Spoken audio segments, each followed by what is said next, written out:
কি হবে বেঁচে থেকে অযথা বিদ্যা শিখে যদি না গড়তে পারি শোষণবিহীন সমাজটাকে। ঠিক কিনা বলেন? কি হবে বেঁচে থেকে অযথা বিদ্যা শিখে যদি না গড়তে পারি শোষণবিহীন সমাজটাকে। ঠিক কিনা? যদি এত তাফসিরুল কোরআন মাহফিল হওয়ার পরেও সমাজ যদি পরিবর্তন না হয়, আপনার আমার পরিবার যদি পরিবর্ধন না হয়, এই তাফসিরুল মাহফিল করে কোনো লাভ আছে ভাই?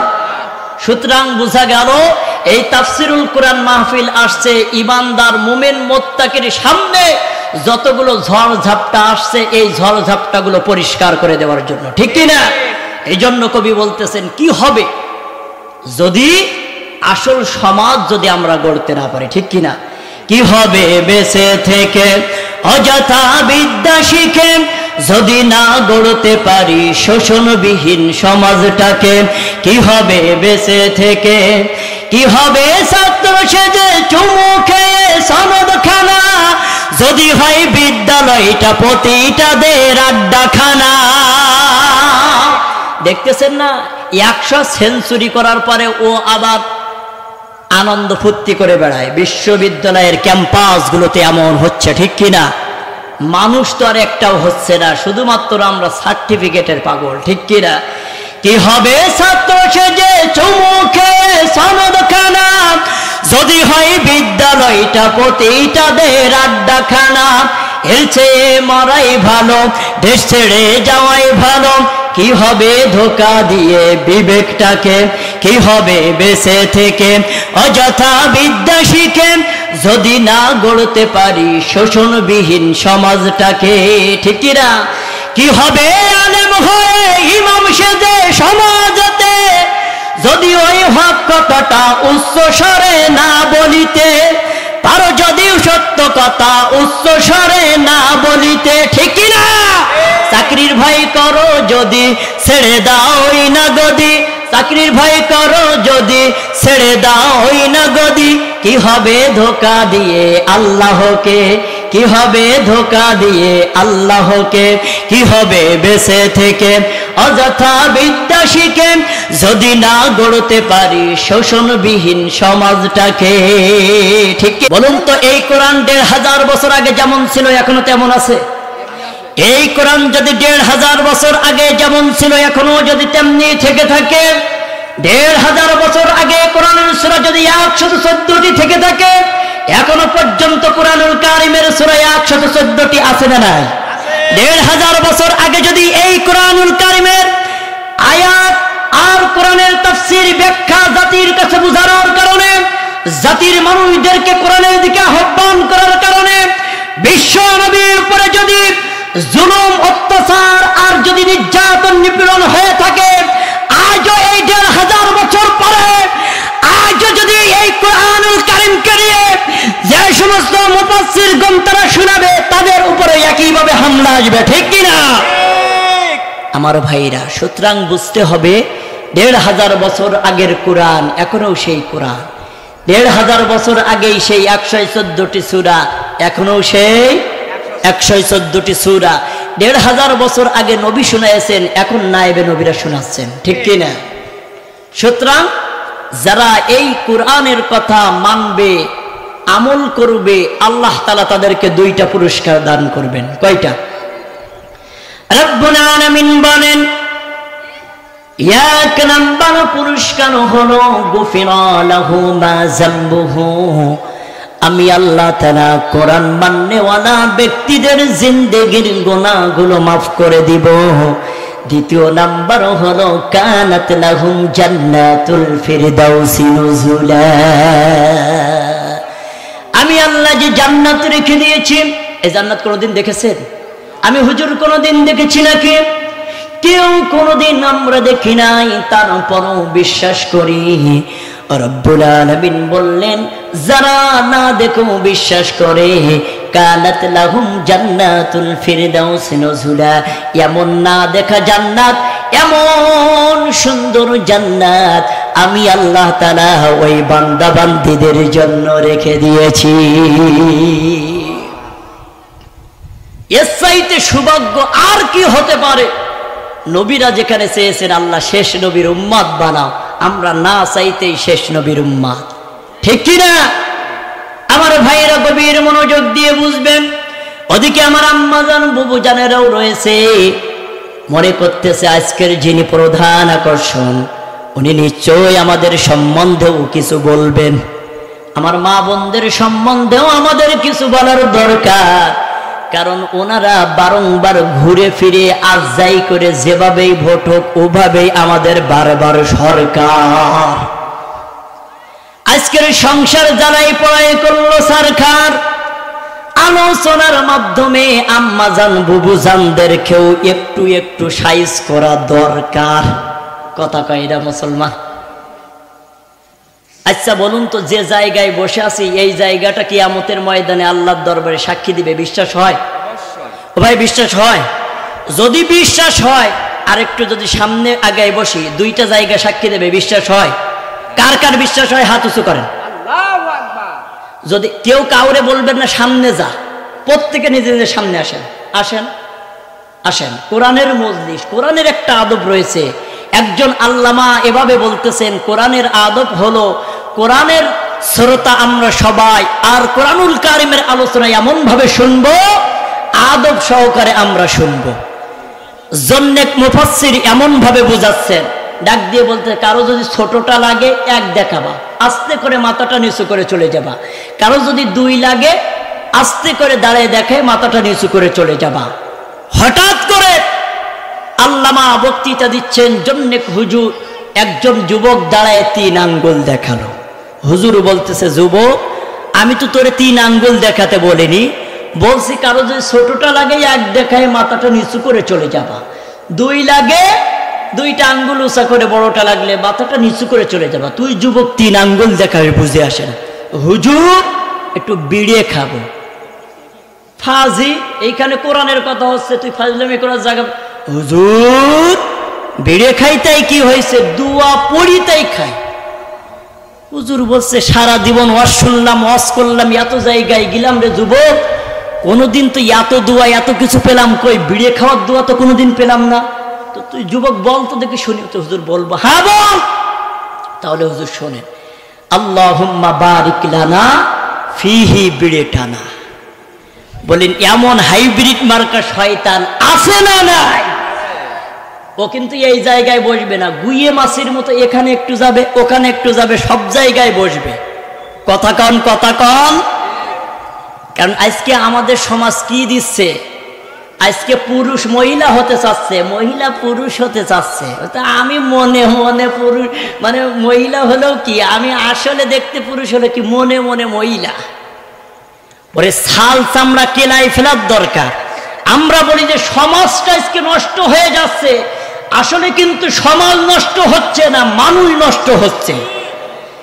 আপনি আমি যদি সোজা হয়ে যাই, এমন যুবক আর এমন শরীফ থেকে শরীফাও সোজা হয়ে যাবে। আমরা বলছি আগে সেই যুগকালা নেই রে, যুগটা বড় খারাপ হয়ে গেছে। আসলে কিন্তু যুগের দোষ নাই, মানুষের যুগ, ঠিক কিনা? আগের মতো শান্তি তো আর এখন পাওয়া যায় না, মানুষ সব পাল্টে গেছে, পাল্টে নিত জামানা, ঠিক কিনা? আগের মতো শান্তি তো আর এখন পাওয়া যায় না। বলেন আমার সাথে বলেন, আগের মতো শান্তি তো আর এখন পাওয়া যায় না, মানুষ সব পাল্টে গেছে, পাল্টে নিত জামানা। হাই মানুষ সব পাল্টে গেছে, জামানা ঠিক আছে, জামানা ঠিক আছে, মানুষ সব পাল্টে গেছে। কথা কন, কথা কন। চুলগুলো খাটো খাটো, শর্ট প্যান্ট আটো সাটো, সানগ্লাস চোখে তার যেন কোনো জমিদার। কথা কন, কথা কন। চুলগুলো খাটো খাটো, শর্ট প্যান্ট আটো সাটো, সানগ্লাস চোখে তার যেন কোনো জমিদার। বুঝুত পায়ে দিয়ে কাঁধে এক ব্যাগ নিয়ে, ঠোঁটে দেয় লিপস্টিক, হাসে শুধু ফিক ফিক। ওদিকে গেল 2 চোখ, মনে হলো ভদ্রলোক, কাছে গিয়ে দেখি হাইরে পুরুষ মানুষ না, মাশাআল্লাহ দাঁড়িয়ে আছে মিস জরিনা। হাই আপা মাশাআল্লাহ দাঁড়িয়ে আছে মিস জরিনা, ঠিক কিনা বলে? আগের মতো শান্তি তো আর এখন পাওয়া যায় না, মানুষ সব পাল্টে গেছে, পাল্টে নিত জামানা। হাই মানুষ সব পাল্টে গেছে, জামানা ঠিক আছে, জামানা ঠিক আছে, মানুষ সব পাল্টে গেছে। কথা কন, কথা কন। অনেক যুবক আবার এখন লম্বা লম্বা চুল রেখে দিয়েছে, বাউরি চুল ও তো সুন্নতি, কেউ আবার পাছা পর্যন্ত রেখে দিয়েছে, মেকআপ করছে। আমি আসলে পুরুষটাই কি মনে মনে মহিলা। ওই যে সেদিন একটা ধরা পড়ছে, আমি বেড বাঁধছিলাম, বরকা পরে মহিলা হোস্টেলে যাবো, আমারে কেউ ধরতে পারবে না। পুলিশ যখন ওরে ধরে পেদাচ্ছে, তো বলছে আমি একটু বন্ধুদের সাথে মজা করে আসছিলাম। মানে ওরে এমন রিমান্ড দেওয়ার দরকার, মানে মুসলমানই না দিয়ে ওরে গোড়াতেই কেটে দেওয়ার দরকার। কথা কথা আজকে আমরা যুগকে গালি দেই, যুগ না, আমরাই পরিবর্তন হয়ে গিয়েছি, যে কোনো শান্তি নেই। আগের মতো শান্তি তো আর এখন পাওয়া যায় না। মানুষ সব পাল্টে গেছে, পাল্টে নিত জামানা হাই। মানুষ সব পাল্টে গেছে, জামানা ঠিক আছে, জামানা ঠিক আছে, মানুষ সব পাল্টে গেছে। লম্বা লম্বা আছে চুল, কানেতেও আছে দুল, হাতে দেয় সোনার চুরি, চিকন ফিতার ঘড়ি। কথা কয় না, হাতে দেয় সোনার চুরি, চিকন ফিতার ঘড়ি, পাঞ্জাবি গায়ে দিয়ে হাত আছে মোড়ানো, লম্বা ওড়নাটা কাঁধে আছে ঝোলানো, হেঁটে চলে আঁকা বাঁকা যেন কোনো নায়িকা। কাছে গিয়ে দেখি হায়রে মাইয়া মানুষ না, এটা হলো আঙ্গপাড়ার মিস্টার সোহেল রানা হে, এটা হলো আঙ্গপাড়ার মিস্টার সোহেল রানা, এটা হলো আঙ্গপাড়ার মিস্টার সোহেল রানা হে। আগের মতো শান্তি তো আর এখন পাওয়া যায় না। মানুষ সব পাল্টে গেছে, পাল্টে নিত জামানা হাই। মানুষ সব পাল্টে গেছে, জামানা ঠিক আছে, জামানা ঠিক আছে, মানুষ সব পাল্টে গেছে। কথা কোন, কথা কোন। আজকাল দেখা গিয়েছে মানে মোটা একটা বই নিয়ে গাড়িতে ওঠে, আমি স্টুডেন্ট। ড্রাইভার জিজ্ঞাসা করছে, স্যার দেখেন না আমার হাতে বড় বই, আমি তো স্টুডেন্ট, মানে ভাড়া দেবে না। মোটা বই হাতে আছে, কলমটাও আছে সাথে, মোটা বই আছে হাতে, কলমটাও আছে সাথে, সাদা সাদ গায়ে দিয়ে দামি সেন পড়েছে, সাদা সাদ পড়েছে, দামি সেন মেকেছে, আছে কোমরে বেল, হাতে শুধু ফিক। হঠাৎ করে মনে হলো এইটা কোনো ছাত্র না, হঠাৎ করে মনে হলো এইটা কোনো ছাত্র না, এটা হলো আঙ্গপাড়ার টোকাই বাবুল কানা, এটা হলো আঙ্গপাড়ার টোকাই বাবুল কানা। কথা কন। আগের মতো শান্তি তো আর এখন পাওয়া যায় না। মানুষ সব পাল্টে গেছে, পাল্টে নিত জামানা হাই। মানুষ সব পাল্টে গেছে, জামানা ঠিক আছে, জামানা ঠিক আছে, মানুষ সব পাল্টে গেছে। কথা কন। আজকের শরীফ থেকে যারা শরীফা বানাচ্ছে, আবার শরীফা থেকে যারা শরীফ বানাচ্ছে, এরা আজকে মুসলমানদের ঘরে ঘরে জিনা, ব্যভিচার আর সমকামিতা তৈরি করে দিচ্ছে। কথা কন। শান্তি কিভাবে আসবে? আমরা সবাই শান্তির আশায় ছুটছি, কিন্তু শান্তি কোথায় সেটা আমরা দেখছি না, ঠিক কিনা? আমার ভাইরা, এক যুবক 4 বিয়ে করেছে। কয় বিয়ে? কথা বলেন, আমার দিকে তাকান। কয় বিয়ে? কই হাত দেখান তো, কয় বিয়ে? কথা বলেন, কয় বিয়ে? এক যুবক 4 বিয়ে করেছে, কিন্তু এই যুবক সেভাবে সবাইরে সময় দিতে পারে না। সবাইকেও যুবক সেভাবে তাদের ভরণ পোষণও দিতে পারে না। যুবক এবারে চিন্তা করলো হুজুরের কাছে যেতে হবে, কারণ আমরা যখন ডাক্তার ফেল হয়ে যাই, কবিরাজ যখন ফেল হয়ে যায়, কোথায় যাই? হুজুরের কাছে যুবক চলে গিয়েছে। হুজুর, আমি 4টা বিয়ে করেছি, 4 জন স্ত্রীর ভরণ পোষণ দিতে পারি না, এই 4 জন স্ত্রীকে সময়ও দিতে পারি না হুজুর। এখন আমি চাচ্ছি এই 4 জন স্ত্রীর মধ্য থেকে যে স্ত্রীটা বড় দিনদার, যে স্ত্রীটা আমার বড় নেককার, ওই স্ত্রীটাকে রেখে আমি বাকি 3 জনকে তালাক দিতে চাই। হুজুর ডাক দিয়ে বলতেছেন, যুবক যাও যাও যাও, বাড়িতে চলে যাও, আগামীকাল আমি আমার বই পুস্তক নিয়ে তোমার বাড়িতে চলে যাব। হুজুর বলতেছে, এমনি এমনি তো ফতোয়া দেওয়া যাবে না। আজকে আমাদের কতজন দেখতেছেন না ফতোয়া দিচ্ছে, আপনি জান্নাতি, আপনি এই করেছেন সেই করেছেন, আপনি জান্নাতি। মানে জান্নাত তোর বাপ বানাইছে, না হলে ও টেন্ডার নিয়ে আসছে জান্নাতের, যে কারণে যাকে ইচ্ছা তারে ধরে জান্নাতি বানাই দিচ্ছে। কথা কন, কথা কন। আমার ভাইরা, হুজুর বলতেছে, যুবক তুমি বাড়িতে চলে যাও, আগামীকাল আমি আমার বই পুস্তক নিয়ে তোমার বাড়িতে চলে যাব। যুবক চলে গিয়েছে, ভালো করে বুঝবেন, যুবক চলে গিয়েছে বাড়িতে। পরের দিন হুজুর গাট্টি বক্সা গোসায় কিতাব পত্র নিয়ে যুবকের বাড়িতে যে বলতেছে, যুবক আমি চলে আসছি রে যুবক। এক এক করতে করতে পর্দার মধ্যে তোমার স্ত্রীদেরকে ডাকো। হুজুর চলে আসছেন, স্ত্রীরাও পর্দার মধ্যে বসে গেল। হুজুর এবার ডাক দিয়ে বলতেছে, রে যুবকের স্ত্রীরা, আমি কেন আসছি তোমরা জানো? যুবকের ছোট স্ত্রীদের একটু মশিয়ান বেশি, দেখবেন সবসময় ছোট স্ত্রীদের একটু মশিয়ান বেশি থাকে। এলাকায় যাদের দুইটা বিয়ে আছে ওরাই ভালো জানে, ওটা তো আপনি আমি জানবো না, কারণ আপনার আমার তো দুটো না। ও জিনিস যারা বয়ে বেড়াচ্ছে তারাই বুঝুক।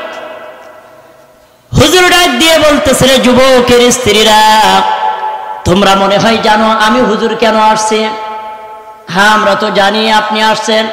আমাদের 4 জনের মধ্য থেকে যে স্ত্রীটা ধার্মিক, যে স্ত্রীটা বড় দিনদার, তাকে রেখে বাকি 3 জনকে আপনি বিদায় করে দিবেন। হুজুর ডাক দিয়ে বলতেছে, হ্যাঁ হ্যাঁ যুবকের স্ত্রীরা, তোমরা ঠিক কথাই বলেছ। তাহলে শুরু করে দেই আমি আমার পরীক্ষা নেওয়া। যুবকের স্ত্রীদেরকে হুজুর ডাক দিয়ে বললেন, যুবকের স্ত্রীরা, আমি প্রত্যেককে এক একটি করে প্রশ্ন করব। যে স্ত্রীটা একটি প্রশ্নের উত্তর সঠিকভাবে দিতে পারবে ওই স্ত্রীটাই হলো দিনদার।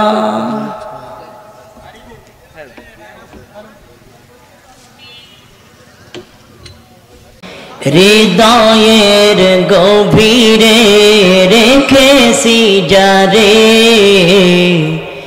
দয়াল নবীরে আমার মায়ার নবীরে। হৃদয়ের গভীরে রেখেছি যারে, দয়াল নবীরে আমার মায়ার নবীরে। আল্লাহুম্মা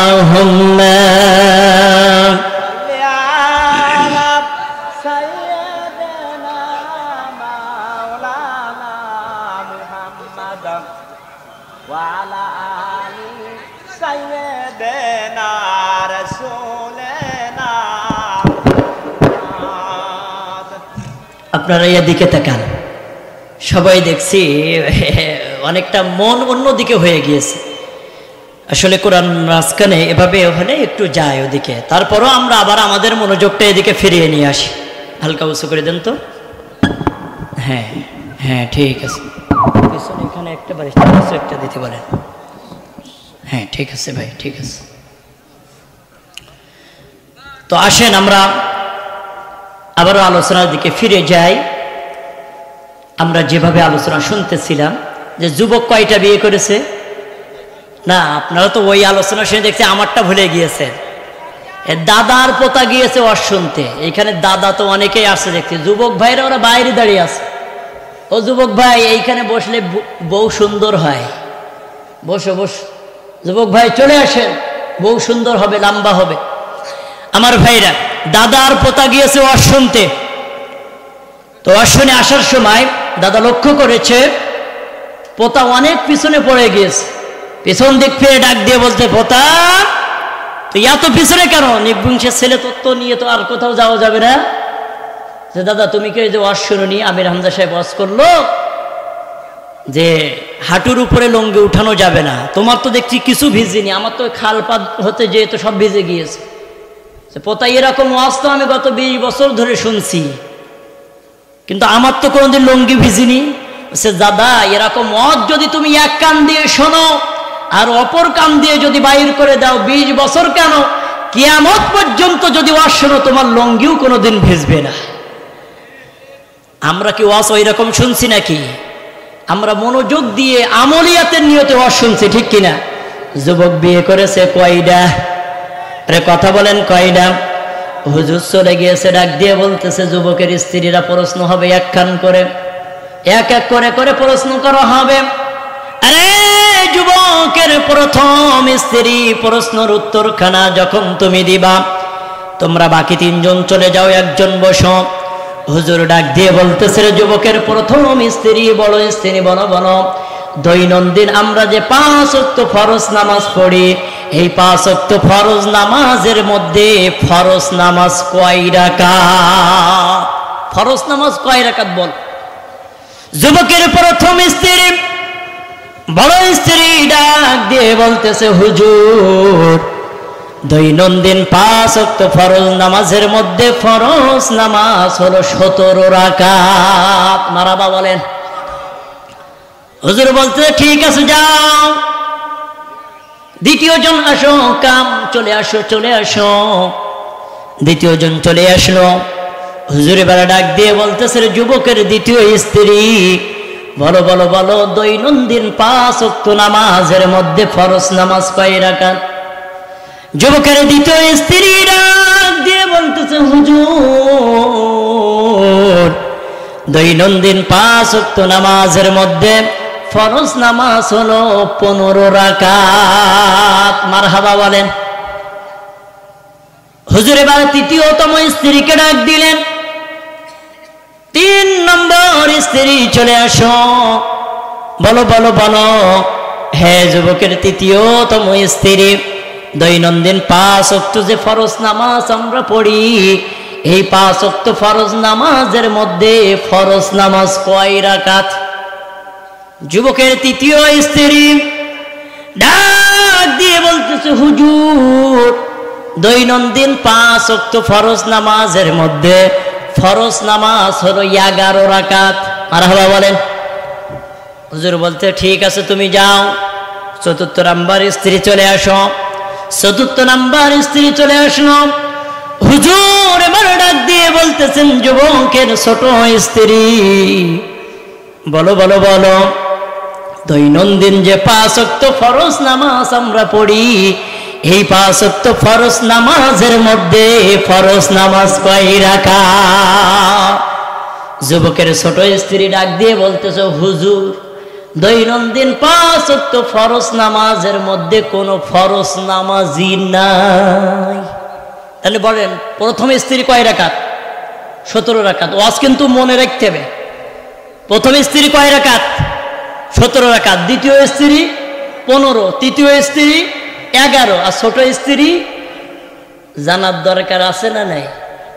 ইনশাআল্লাহ শেষের দিকে আপনাদেরকে বলে দেওয়া হবে। আসুন আসুন যে আয়াতে কারিমা তেলাওয়াত করেছি, আল্লাহ তাআলা বললেন ইমানদার শুধু কালিমা পড়েছে আর ইমানের দাবিতে ইমানদার দাবি করবে, পরীক্ষা দিবে না আর এমনি এমনি জান্নাতি পেয়ে যাবে, এমনটা হবে না।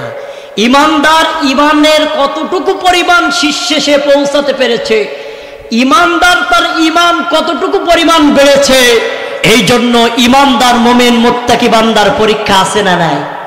সাইয়েদনা ওমর ভালো করে বুঝবেন ইমানদার মুমিন মুত্তাকির পরীক্ষা কেমন হয়। খলিফাতুল মুসলিমিন আমিরুল মুমিনিন সাইয়েদনা ওমর ফজরের নামাজ যখন তিনি পড়াবেন, সাইয়েদনা ওমর হুজরার দরজাখানা খুলে বাইর হলেন। দরজা যখন খুললেন, সাইয়েদনা ওমর লক্ষ্য করলেন হুজরার সামনে কে বা কারা ছোট্ট নবজাতক শিশুর, ছোট্ট একটা নবজাতক শিশুর লাশকে 60 টুকরা করে রেখে গিয়েছে। কয় টুকরা?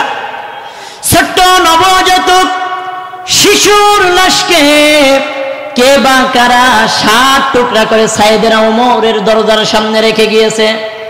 বলুন তো আমার ভাইরা, যিনি গোটা আরব আমিরাত অর্ধ জাহানের খলিফা, তার দরজার সামনে যদি এমন দৃশ্য দেখা যায়, বলেন চিন্তা হবে না নাই? সাইয়েদনা ওমর ফজরের নামাজে চলে গেলেন, নামাজ শেষ করলেন, মুখটা বড় মলিন, মাথাটা নিচু। সাহাবায়ে কেরাম ডাক দিয়ে জিজ্ঞাসা করলেন, আমিরুল মুমিনিন খলিফাতুল মুসলিমিন, বুঝলাম না কেন আপনি মাথাটা নিচু করে, মাথাটা মলিন করে, মুখটা মলিন করে বসে রয়েছেন?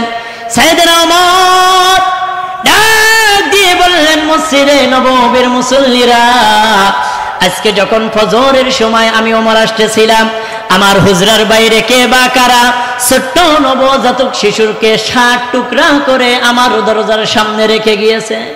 আমি ওমর অর্ধ জাহানের খলিফা, আমার শাসন আমলে কোন চোর কোনদিন চুরি করে সে কোনদিন নিস্তার পায় নাই, কোন জিনাকারী সে কোনদিন শাস্তি ছাড়া মাপ পায় নাই।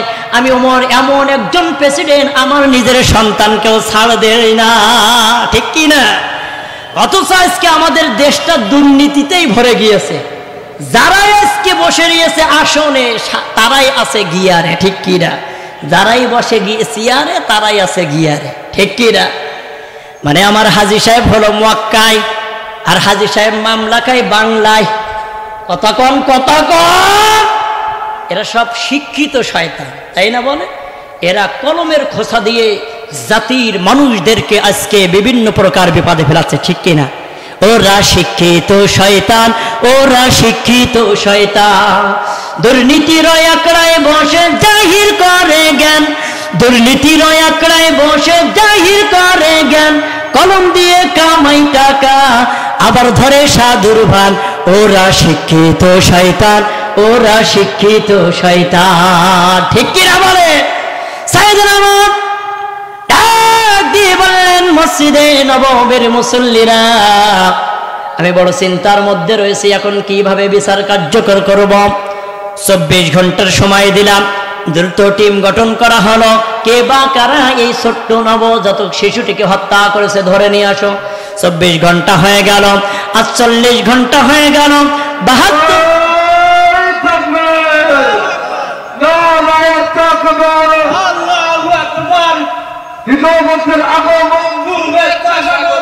আফসার হুজুরের আগমন, বাতিল কমিটির পক্ষ থেকে, গাড়িতলাবাসীর পক্ষ থেকে লাল গোলাপের শুভেচ্ছা, গাড়িতলাবাসীর পক্ষ থেকে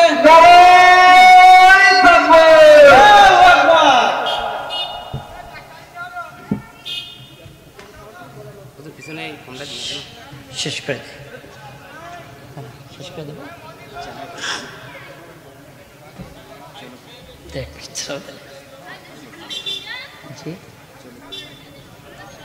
আমার ভাইরা আসুন, হুজুর বলছেন একটু 2-5 মিনিট চলুক ইনশাল্লাহ। সাইয়েদনা ওমর কি জন্য পেরেশানিতে পড়লেন? ছোট্ট নবজাতক শিশুর লাশটিকে কয় টুকরা করা হয়েছে? 60 টুকরা। সাইয়েদনা ওমর বললেন, দ্রুত গতিতে টিম গঠন করো।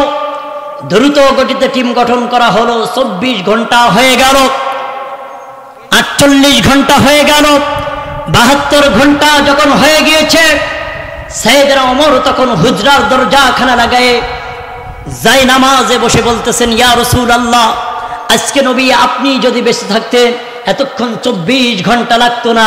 আল্লাহ তাআলা জিবরাইল আমিন দিয়েই আপনাকে আজকে বিচার কার্যকর করার জন্য সব ফয়সালা করে দিতেন, ঠিক কিনা? সাইয়েদনা ওমর ডাক দিয়ে বললেন, ইয়া রাসূলুল্লাহ, আপনি রওজাতে শুয়ে আছেন, আমি ওমর আজকে বিপদে পড়ে গেলাম নবীজি। ও রাসূলুল্লাহ, ওগো নবীজি, আজকে কেমনে এই জায়গা থেকে পরিত্রাণ পাবো?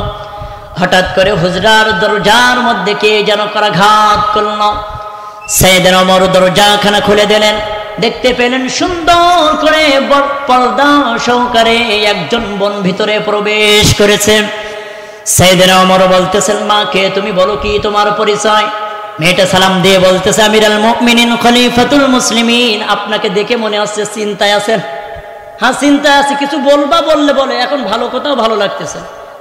আমার একজন মুমিন মুত্তাকি বান্দা, লা তাহজান, কোন দিনের জন্য পেরেশানি তো হবে না, কারণ ইন্নাল্লাহা মানা। বলুন তো, ইমানদার মুমিন মুত্তাকি বান্দার সাথে সদা সর্বদা কে আছে? জোরে বলেন, কে আছেন? জেলে থাকেন আর বাইরের মধ্যে থাকেন, রিমান্ডে থাকেন আর ফাঁসের কাষ্টার গোড়ার মধ্যে থাকেন, ইমানদার মুমিন মুত্তাকি বান্দার সাথে সদা সর্বদা একজনের সাহায্য আছেন, তিনি কে? আমার ভাইরা, ওমর বলতেছে, মা এখন এগুলো নসিহত ভালো লাগতেছে না, তুমি কিছু বলবা? ওমর, যে জন্য পেরেশানি গো তুমি, ওই বিষয়টা নিয়ে আমি আপনার সাথে কথা বলার জন্য আসছি। আরে ওমর, তুমি চিন্তার মধ্যে রয়েছো, আর আল্লাহ তাআলা, আমি যে সেই মহিলা যে নিজে নিজের সন্তানটিকে হত্যা করেছি, আল্লাহর কোরআন আমাকে বসে থাকতে দেয় না। আল্লাহর কোরআন আমাকে নিয়ে আসছে, কারণ আজকে আল্লাহর কোরআন বিজয় হবে, ঠিক কিনা? আমার ভাইরা বলুন তো, সব সমস্যার সমাধানের মূলে কি? সব সমস্যার সমাধান দিতে পারে আল কোরআন। আমরা মনে করেছি এটা মনে হয় হুজুরের কথা, অমুকের কথা, তমুকের কথা নয়, আল্লাহর কথা। ওয়ানাজ্জালনা আলাইকাল কিতাব তিবয়ানাল লিকুল্লি শাই। আল্লাহ বলেছে এই কোরআন আমি নাজিল করেছি, আর এই কোরআন এজন্য নাজিল করেছি সব সমস্যার সমাধান দিতে পারে আমার আল কোরআন। সুবহানাল্লাহ বলে। ইরাকের বাগদাদ নগরীতে একজন মহিলার ইন্তেকাল হলো, সবাই আসলো। ওই সময় হুজুরও ফতোয়া দিয়ে দিলে কি করা যায়, কি হয়। মহিলাটা যখন মারা গিয়েছে, গোসল দিচ্ছে, হঠাৎ করে গোসল দেনেওয়ালা মহিলার হাতটা মৃত লাশের সাথে লেগে গিয়েছে। এলাকার মধ্যে চাঞ্চল্যের ছায়া পড়ে গিয়েছে। কি রে, জীবিত মহিলার হাত মৃত লাশের সাথে লেগে গিয়েছে, কি হবে? ইমাম আজম আবু হানিফা তখন 12 বছরের ছাত্র। কয় বছরে? ইমাম আজম আবু হানিফা আসছে দেখার জন্য। ওনার ওস্তাদ বলতেছে কি করা যায়, এই জীবিত মহিলার হাতটি কেটে তারপরে লাশটিকে দাফন করে দাও। জীবিত মহিলা হাতটিও কাটবে না। এমন সময় 12 বছরের ছাত্র ইমাম আজম আবু হানিফা তখন ওই বাগদাদ নগরীর মাদ্রাসার ছাত্র ডাক দিয়ে বলতেছে, হুজুর আমার কেন যেন মনে হচ্ছে আপনার আজকের বিচার ব্যবস্থাটা আল্লাহর কোরআন দ্বারা হয় না। কারণ আল্লাহর কোরআন বলেছে সব সমস্যার সমাধান দিতে পারে আমার কোরআন, ঠিক কিনা? সুতরাং হাত কাটতে হবে, এটা তো আল্লাহর কোরআনের সমস্যার সমাধান হলো না। সুতরাং আপনি আল্লাহর কোরআন দ্বারা বিচার কার্যকর করুন, আল্লাহর কোরআন দ্বারা আপনি বিচার ব্যবস্থা করুন। হুজুর বলতে তুই আমার চাইতে বেশি বুঝি? আমি হুজুর তোর, তুই কিনা ছাত্র, আমার চাইতে তুই বেশি বুঝলি? তো হুজুর আমার সুযোগ দেন, আমি আল্লাহর কোরআন দ্বারা বিচার ব্যবস্থা করে দেব। সুবহানাল্লাহ বলে। আমার ভাইরা, যদিও সময়ের মধ্যে আসলে সব রকম ঢুকে গিয়েছে, আসলে সবাইরেও তো সুযোগ না দিলে হয় না। যাক, যতটুকু আলোচনা করেছি, আসলে বারবার কাগজও আসছে এবং মেহমানও এসে বসে আছেন। মেহমানকে বসায় রেখে কথা বলা মানে বেয়াদবি। যদি কোনোদিন সুযোগ হয় ওই যুবকের 4টাও স্ত্রী কিভাবে রাইট অ্যান্সার দিয়েছিল এবং সাইয়েদনা ওমর কিভাবে 60 টুকরা করা এই লাশটির বিচার কার্যকর ব্যবস্থা করেছিলে। আবু হানিফা 12 বছরের ছাত্র আল্লাহর কোরআন দ্বারা মৃত লাশের সাথে লেগে যাওয়া হাতটিকে কিভাবে ছোটাই দিয়েছিলেন। যদি কোনো দিন দেখা হয় সেদিন কথা হবে। ভালো থেকো বন্ধু, যদি বেঁচে থাকি দেখা হবে আবার। ভালো থেকো বন্ধু, যদি বেঁচে থাকি দেখা হবে আবার। চারিদিকে মৃত্যুর হাহাকার শুনি, কোন্দন হৃদয়ে সবার। মনটাকে ধুয়ে মুছে সাফ করে না, মনটাকে ধুয়ে মুছে সাফ করে না। বেলা বুঝি হয়েছে যাবার, দেখা হবে আবার। ভালো থেকো বন্ধু, যদি বেঁচে থাকি দেখা হবে আবার।